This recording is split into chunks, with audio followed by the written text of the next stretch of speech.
Kedi gecenin bir yarısı yolda parlayan pati izlerini gördü. Bu pati izleri kimindi ve neden parlıyordu?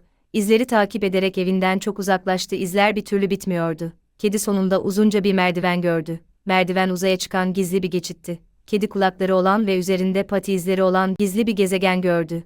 Meğer bu gezegende bir sürü patileri parlayan kediler varmış. Bu patileri sayesinde uzayda uçabiliyor ve diğer gezegenlere gidebiliyorlarmışlar. Yavru kedinin de birdenbire patileri parlamaya başlamış ve sonsuza kadar mutlu yaşamış. Videoyu sevdiysen hemen yoruma kedi emojisi bırak, güle güle.